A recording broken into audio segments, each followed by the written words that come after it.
La parole est à Madame Karine Lebon pour le groupe GDR. Merci, Madame la Présidente. Monsieur le Premier ministre, augmentation du temps de cotisation sur une durée plus courte pour une indemnisation moins longue. Ce n'est plus une réforme, c'est un coup de poignard dans le dos des Français. Des décennies de lutte pour davantage de droits et pour une meilleure protection des travailleurs renversés en un simple claquement de doigts. Qu'ont donc fait les personnes privées d'emploi pour mériter votre haine?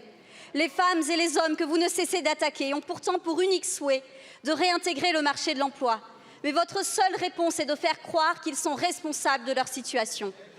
Comment pouvez-vous prétendre aider les personnes privées d'emploi alors que près de la moitié des inscrits n'est déjà pas indemnisée?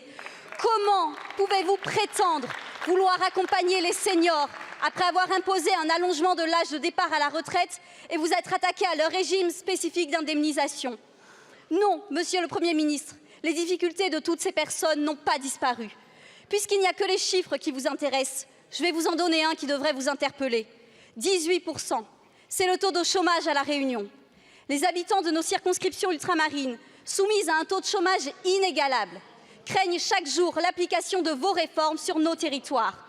Si jusqu'à maintenant les nouvelles règles ne s'appliquent pas pour les résidents des Outre-mer, nous ne sommes pas à l'abri d'un revirement à tout moment de votre part. Vous avez réussi à faire naître un sentiment de rejet des personnes privées d'emploi, désormais considérées comme responsables de tous les maux de la société. Rien ne vous fait peur.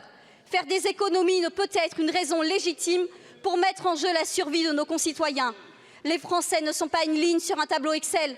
Ce sont des femmes et des hommes qui font au mieux pour s'en sortir. Monsieur le Premier ministre, je n'ai qu'une seule question en réalité. Où donc avez-vous enterré votre âme ? Je vous remercie. La parole est à Monsieur le Premier ministre. Merci Madame la Présidente, Mesdames et Messieurs les députés, Madame la députée.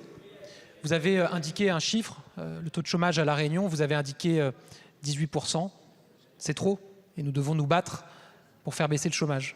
Vous auriez pu indiquer un autre chiffre, c'est le taux de chômage à La Réunion en 2017, il était je crois de 6 points plus élevé, de 24%. Ça veut dire quoi? Ça veut dire, et c'est ma conviction absolue, que le chômage français, le chômage de masse n'est pas une fatalité. On le voit au niveau national, le taux de chômage est au plus bas depuis 25 ans, le taux de chômage des jeunes au plus bas depuis 40 ans, le taux d'emploi au plus haut depuis qu'il est mesuré, parce qu'il y a 2 500 000 emplois qui ont été créés ces 6 dernières années, parce qu'il y a des réformes qui ont été menées. Si vous ne faites pas confiance au gouvernement, vous pouvez au moins faire confiance à la DARES qui vient de remettre une étude en février qui montre que les réformes qui ont été conduites, et notamment la réforme de l'assurance chômage de 2019, ont amélioré le taux de retour à l'emploi. C'est ça la réalité. Ce taux de chômage historiquement bas qui fait qu'on était à 9,5% de chômage en 2017, qu'on est à 7,5% de chômage aujourd'hui, ça tombe pas du ciel, c'est le fruit de réformes. Et donc oui, j'assume de dire qu'on doit poursuivre ces réformes. Maintenant, la question, c'est comment est-ce qu'on doit le faire ?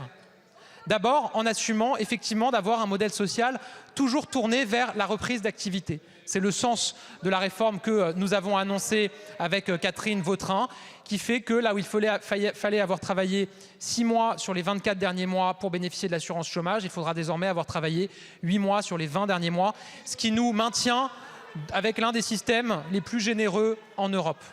Mais le deuxième objectif, c'est évidemment de tout faire pour améliorer le taux d'emploi des seniors, avec la mise en place d'une nouvelle mesure, le bonus d'activité senior, qui va permettre à des seniors qui reprennent un emploi de conserver une part de leur assurance chômage, de leur allocation chômage, pour précisément leur permettre d'améliorer leur rémunération au moment où ils prennent un emploi. Et puis le troisième objectif, c'est évidemment d'impliquer les entreprises dans le recrutement de seniors. Évidemment, elles ont une responsabilité en la matière. Mais aussi évidemment dans la lutte contre les contrats courts, qui, quand ils sont subis, pénalisent les salariés en premier lieu. On a mis en place un bonus-malus sur les contrats courts qui, là aussi, a produit ses effets. Et les études le montrent. Le bonus-malus dans les 7 secteurs économiques où il a été mis en place a produit des effets en termes de réduction du nombre de contrats courts et en amélioration de la qualité d'emploi pour les salariés. Nous souhaitons généraliser progressivement ce bonus-malus en l'étendant à d'autres secteurs. Nous allons y travailler avec Catherine Vautrin, Bruno Le Maire et le gouvernement pour définir le rythme auquel nous allons le faire. Vous le voyez, notre seul objectif, c'est de sortir de la précarité les Français qui y sont plongés. Le meilleur moyen de sortir les Français de la précarité, et je pense qu'au moins là-dessus, on peut se rejoindre, c'est de leur permettre de trouver un emploi. Et donc on doit tout faire pour que des emplois soient créés dans notre pays. 2 500 000 emplois ont été créés grâce à notre politique. La France est le premier pays le plus attractif pour les investissements étrangers en Europe depuis 4 ans. Des emplois continuent de se créer. 50 000 créations d'emplois au premier trimestre, là où nos voisins et notamment l'Allemagne sont en récession. Il faut s'en réjouir. Donc une fois qu'on a créé ces emplois et qu'on continue à les créer, avoir un système d'assurance chômage, un modèle social qui accompagne davantage vers l'activité, qui accompagne, qui tend la main, qui forme, qui aide pour arriver à la reprise de l'emploi, ce qui devrait être, je le dis ici, l'objectif que nous partageons tous. Je vous remercie, Monsieur le Premier ministre. Madame Lebon. Monsieur le Premier ministre, vous dites une chose, vous faites exactement l'inverse. Je citerai André Chassaigne pour illustrer ce propos.